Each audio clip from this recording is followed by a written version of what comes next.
Okay guys, तो हम लोग पढ़ रहे थे कि अगर अपनी बॉडी का इम्यून सिस्टम फेल हो जाए तो कैसे कैंसर को कोज कर सकता है। ठीक है, जिसमें अपन लोगों ने फर्स्ट थियरी पढ़ी थी कि अपनी जो इम्यून सिस्टम है, अपनी जो लिम्फोसाइट्स हैं या नेचुरल किलिंग सेल्स हैं, वो भी लिम्फोसाइट के टाइप है। तो लिम्फोसाइट है वो डायरेक्टली अटैक करती हैं कैंसर सेल्स पे और उनको डिस्ट्रॉय करती हैं। ठीक है, ये अपनी फर्स्ट थियरी में पढ़ा था। अगर ये लिम्फोसाइट्स या इम्यून सिस्टम अपना कमजोर हो तो वो कैंसर सेल्स पे अटैक नहीं कर पाएंगी और अपनी बॉडी में कैंसर हो जाएगी। अब इसमें एक सेकंड थियरी और आती है इम्यून सिस्टम में। 3 थियरी हैं टोटल। ठीक है, सेकंड थियरी और निकल के आती है। देखो सेकंड थियरी में इसमें क्या है कि देखो ट्यूमर का antigen,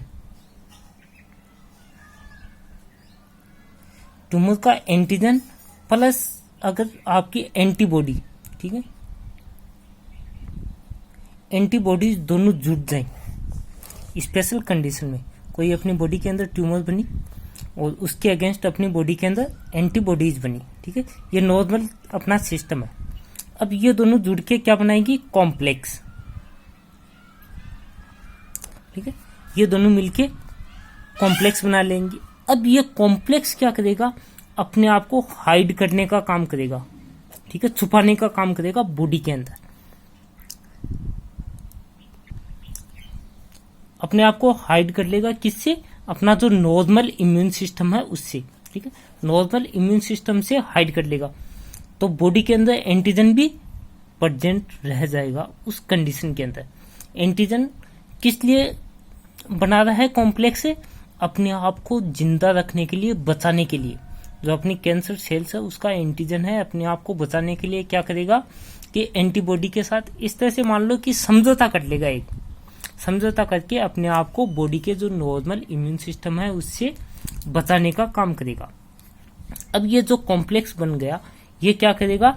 decrease production of antibodies. अगर अपना समझौता हो गया बॉडी के अंदर कि कोई लड़ाई नहीं है, समझौता नहीं है, तो अपन लोग अपनी आदमी नहीं बढ़ाएगी बॉडी। यही सिस्टम हो गया, क्योंकि बॉडी आदमी तभी बढ़ाएगी अपनी जब अपनी लड़ाई हो। जब समझौता हो गया तो लड़ाई नहीं बढ़ाएगी।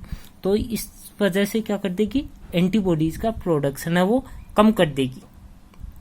इसके अलावा अदर कोई अपनी इम्यून सिस्टम से रिलेटेड अदर सब्सटेंस हैं, उनका भी प्रोडक्शन है वो कम कर देगी। अदर सब्सटेंस है उनका भी प्रोडक्शन कम होगा। अब अगर उनका प्रोडक्शन कम हो गया तो अपनी बॉडी में इन्फेक्शन होने के चांसेस हैं वो इंक्रीज हो जाएंगे। Susceptibility to infection. इस तरह से अपनी बॉडी क्या हो जाएगी? कमजोर हो जाएगी।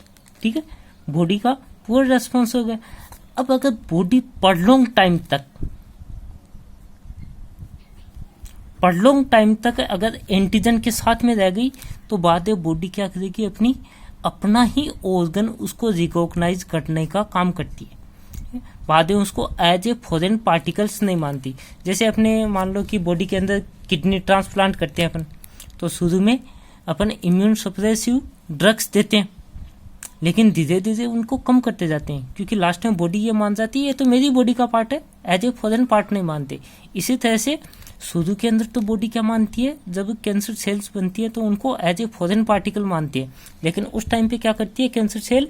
एंटीबॉडीज के साथ में कॉम्प्लेक्स बना के अपने आप को हाइड करने का काम करती है। जस्ट लाइक ए समझौता कर लेती है और दोनों जिंदा रहते हैं।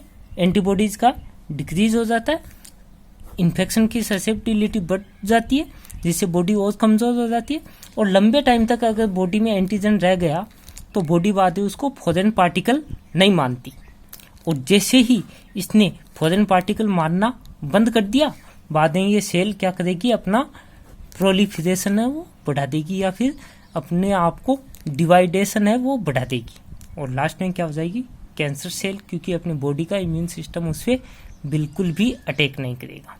तो ये थी एक सेकंड थियरी। इसके बाद एक थियरी और है, थर्ड वन।